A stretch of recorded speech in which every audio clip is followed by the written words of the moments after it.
በዜሮ ብር ኮንተንት ክሪኤሽንን መጀመር ትችላላችሁ። እንዲሁም ትክክለኛው መንገድ በዜሮ ብር መጀመር ነው። ምንም ብር ኢንቨስት ሳታረጉ ኮንተንት ክሪኤሽንን በመጀመሩበት ጊዜ ነው ትክክለኛውን አካሄድ የምትሄዱት ማለት ነው። ምክንያቱም ኮንተንት ክሪኤሽን ጊር ስላላችሁ ብቻ አይደለም ይሳካላችሁ። በዋናነት የሚፈልገው ነገር ልምድ ነው። ልምድ ለማግኘት ደግሞ ቀስ በቀስ ነው ማደግ ያለባችሁ እንጂ በአንዴ ኢንቨስት አድርጋችሁ ብዙ ነገር ኖሯችሁ መጀመር አይጠበቅባችሁ ማለት ነው። ግን ብዙዎቻችሁ ኮንተንት ክሪኤሽንን ለመጀመር ካሜራ ትፈልጋላችሁ፣ ላይት ትፈልጋላችሁ፣ ማይክ ትፈልጋላችሁ። እነዚህ ነገሮች እስኪሟሉ ድረስ የምትጠብቁም አላችሁ። ነገር ግን እነዚህ ነገሮች በእናንተ ኢፈርት እስካለሟላችሁ ድረስ የሚሟሉ አይደለም። ላለመጀመር ሰበብ ነው የሚሆኗችሁ። ስለዚህ ትክክለኛው አማራጭ የሚሆነው በዜሮ ብር መጀመር ነው። በዜሮ ብር መጀመር ማለት እናንተ ባላችሁ ዕቃ መጀመር ማለት ነው። ያላችሁ ስልካችሁ ሊሆን ይችላል፣ ፒሲ ብቻ ሊሆን ይችላል። በብዙ ነገር መጀመር ትችላላችሁ። ፒሲ ብቻ እንኳን ካላችሁ ፌስለስ ዩቲዩብ ቻናሎችን መጀመር ትችላላችሁ። ቲክቶክ ላይ ፌስለስ ቻናሎችን፣ አካውንቶችን ክሬት አድርጋችሁ ኮንተንቶችን መልቀቅ ትችላላችሁ። ስልካችሁ ደግሞ ፕሮባብሊ አሪፍ ስልክ ሊሆን ይችላል። እንደዛ አሪፍ ስልክ ካላችሁ ደግሞ አሪፍ በስልካችሁ በስልካችሁ ብቻ ተጠቅማችሁ የቀረጻችሁ ቫይራል መውጣቱላ ትችላላችሁ ማለት ነው። ስለዚህ ኮንተንት ክሪኤሽን ለመጀመር ኢንቨስት እስክታረጉ ድረስ አጠብቁ። ዘው ብላችሁ ብቻ መግባት ነው የሚጠበቅባችሁ። በዛ ሂደት ውስጥ ነው ብዙ ነገሮችን የምትማሩት። ብዙ ካሜራ የሚያከራዩ ሰዎችን አንድ ጥያቄ ጠይቂያቸው ነበረ። ለምንድነው ካሜራውን የገዛችሁት ብዬ ጠይቂያቸው ነበረ። እነሱ መልሳቸው የአብዛኞቹ ተመሳሳይ ነው። ሶሻል ሚዲያ ለመጀመር ነበረ። ሶሻል ሚዲያ ለመጀመር ብለው ካሜራ ለመግዛት ጠበቁ።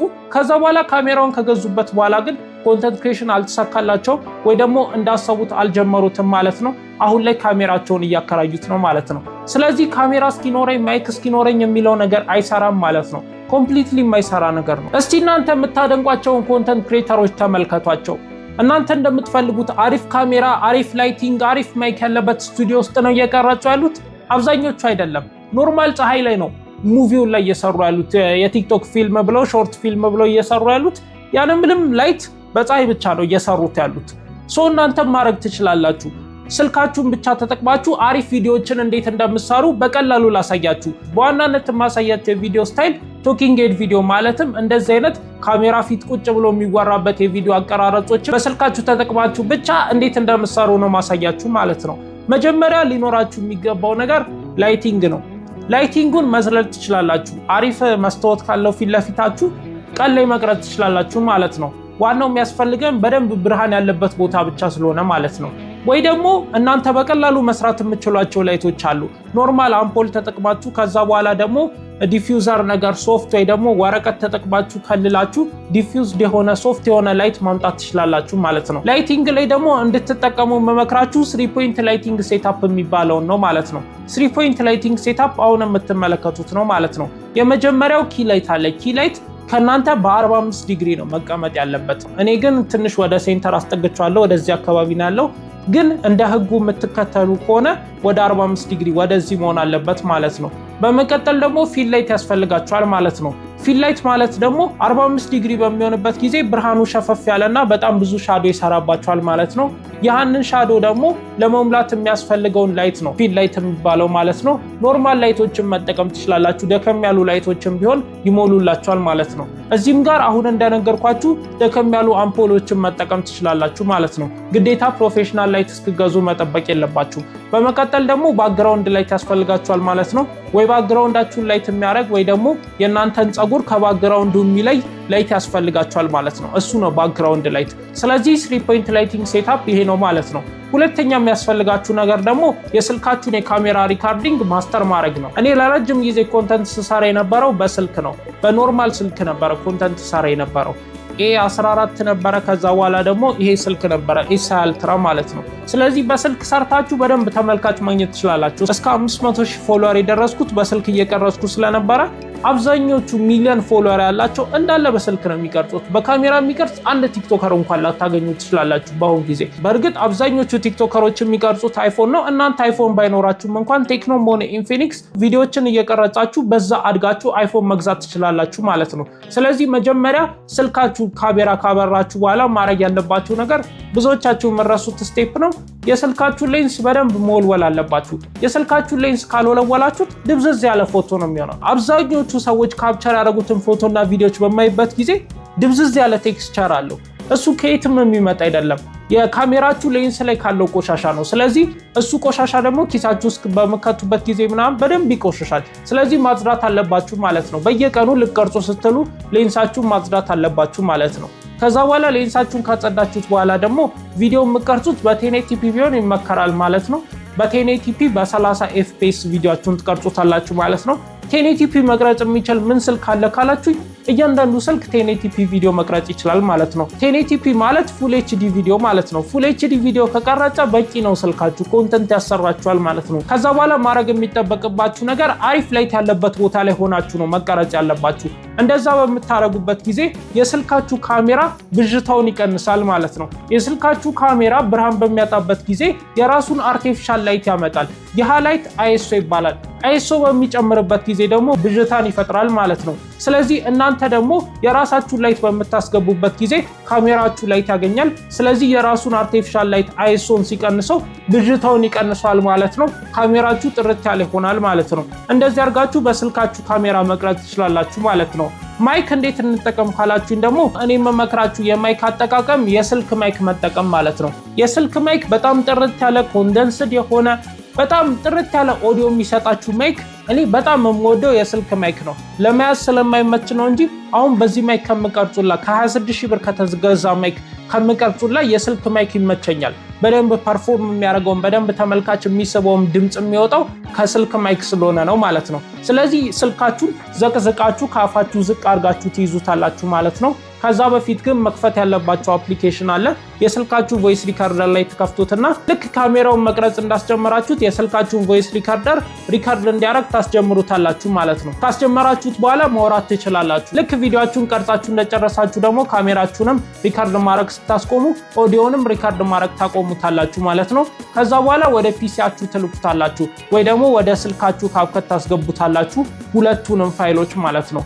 አንደኛው ቪዲዮአችሁን ሁለተኛው ኦዲዮአችሁን ማለት ነው። ከዛ በኋላ ሁለቱንም ፋይሎች ሰሌክት ታረጉታላችሁ ቪዲዮንና ኦዲዮን ማለት ነው። አንድ ላይ ሰሌክት ካረጋችሁት በኋላ ካፕከት ላይ ስለሆናችሁ ሌፍት ክሊክ ትነካላችሁ። ሲንክ ኦዲዮ ዊዝ ቪዲዮ የሚላለ እሱን በተን በምትጫኑበት ጊዜ ራሱ የካፕከት AI ቪዲዮአችሁንና ኦዲዮን ራሱ ሲንክ ያደርግላችኋል። ከዛ በኋላ ቪዲዮ ላይ ያለውን ሳውንድ ደግሞ ታጠፉትና ሁለቱን አንድ ላይ ሰሌክት አድርጋችሁ ኮምፓውንድ ክሊፕ ትፈጥራላችሁ። በዛ ጊዜ እንደ ኖርማል ክሊፕ የምትጠቀሙት ቪዲዮና ኦዲዮ ያለው አንድ ላይ ይመጣላችኋል ማለት ነው። ይሄንን ኤዲት ማድረግ ትችላላችሁ። ኤዲት በምታደርጉበት ጊዜ ደግሞ ዋናው ማየት ያለባችሁ ነገር ኤክስፖርት ሴቲንጋችሁ ነው፣ ኳሊቲው እንዳይቀንስ ማለት ነው።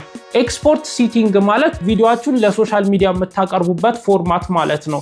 ኤክስፖርት ሲቲንግ ላይ መጠቀም ያለባችሁ ሪዞሉሽን 1080p ነው። 1080p በ30 fps ከዛ በኋላ ደግሞ በH264 በሚባለው ፎርማት ቢሆን ይመረጣል። 12000 ሜጋቢት ፐር ሰከንድ ቢሆን ይመረጣል። ካፕከት ላይ ከሆነ ለቲክቶክ በምታረጉበት ጊዜ ነው 12000 የምታረጉት። ለዩቲዩብ ከሆነ እስከ 20000 ሜጋቢት ፐር ሰከንድ መጠቀም ትችላላችሁ ማለት ነው። ዩቲዩብ ሃይ ሪዞሉሽኖችን ሰፖርት ስለሚያደርግ ዩቲዩብ ላይ ከሆነ 4K ከቀረጸ ስልካችሁ በ4K ኤክስፖርት አድርጋችሁ ዩቲዩብ ላይ ፖስት ማድረግ ትችላላችሁ ማለት ነው። ለቲክቶክ ግን 1080p በቂው ስለሆነ በ1080p ኤክስፖርት ታደርጉታላችሁ ማለት ነው። በመቀጠል ደግሞ ማድረግ ያለባችሁ ነገር ፖስት ስታደርጉ መጠንቀቅ አለባችሁ። መጠንቀቅ ያለባችሁ አሪፍ ኔትወርክ ያለበት ቦታ ላይ ነው ፖስት ማድረግ ያለባችሁ። አሪፍ ኔትወርክ የሌለበት ቦታ ላይ ፖስት በምታደርጉበት ጊዜ ኳሊቲው ነው የሚቀንስባችሁ። እስካሁን የለፋችሁት ልፋት እንዳለ ነው በዜሮ የሚባዛው። ስለዚህ አሪፍ ኔትወርክ ያለበት ቦታ ፈልጋችሁ ወይ ደግሞ የአንድ ሰዓት ሊሚትድ 13 ብር ራሱ አለ እሱን እየሞላችሁ ፖስት ማድረግ ትችላላችሁ ማለት ነው። ከዛ በኋላ ጥርት ያለ ቪዲዮ ነው የሚኖራችሁ። ፖስት በምታደርጉበት ጊዜ ግን ፕሪቪው ላይ ትንሽ ማቆየት አለባችሁ። ልክ ቪዲዮአችሁን ሼር ብላችሁ ሶሻል ሚዲያው ላይ ከከፈተ በኋላ ራሱ ፕሌይ ያደርግ የለ ፕሌይ በሚያደርግበት ጊዜ ቪዲዮን ራሱ ማየት ትችላላችሁ ማለት ነው። እየደጋገመ ፕሌይ እስኪያደርግ ድረስ 2-3 ጊዜ ፕሌይ እስኪያደርግ ብትጠብቁት ይመከራል። ነገር ግን አንድ ጊዜ ፕሌይ ካረገ በቂ ነው። አንድ ጊዜ ሙሉ ቪዲዮ እስኪታይ ድረስ ትጠብቁትና ከዛ በኋላ ኔክስት ብላችሁ ካፕሽናችሁን ጽፋችሁ ድጋሚ ደግሞ ፕሪቪው ላይ አይታችሁት ፖስት በተኑን ብትጫኑ የተሻለ ፖስት አደራረግ ነው። እንደዛ ፖስት በምታረጉበት ጊዜ የደከማችሁበት ቪዲዮ መና እንዳይቀር ይረዳችኋል ማለት ነው። ከዛ ውጪ ደግሞ መረዳት ያለባችሁ 1-2-3 ቲፖች አሉ እኔ በግሌ የምሰጣችሁ ማለት ነው። ኮንተንት ክሬሽንን ለምትጀምሩ ሰዎች የመጀመሪያው ኮንተንት ክሬት የምታረጉበት ፊክስድ የሆነ ታይም አዘጋጁ ማለት ነው። እኔ አሁን ለምሳሌ በሳምንት አንድ ጊዜ ነው ሹቲንግ ዴይ የሚኖረኝ ማለት ነው። አሁን 4 ቪዲዮ የቲክቶክ ቀርጫለሁ። ከዚህ በፊት የቀረጽኳቸው 1-2-3 ፒሲ ላይ ፖስት ያልተደረጉ ስላሉ ብዬ ነው እንጂ እስከ 5 እስከ 6 ነበር በአንድ ቀን ቲክቶክ ቪዲዮ የምቀርጸው። እኔ አሁን 4 ቀርጫለሁ ማለት ነው ለሳምንቱ እንዲበቃኝ። ልክ የቲክቶኮቹን ቪዲዮዎች እንደጨረስኩ ካሜራዬን ፍሊፕ አድርጌ ቨርቲካሊ መቅረጽ ጀመርኩ ማለት ነው። በዚህ ጊዜ ብዙ ጉልበት ሳታወጡ ነገር ግን መስራት ያለባችሁን ስራ ትሰሩታላችሁ ማለት ነው። በሳምንት 1 ሰዓት 2 ሰዓት ከሰጣችሁት 4 ቲክቶክ እና 1 ዩቲዩብ ቪዲዮ ጽድት አድርጋችሁ መቅረጽ ትችላላችሁ ማለት ነው። ኤዲቲንጉ ሰፊ ጊዜ ሊወስድ ይችላል።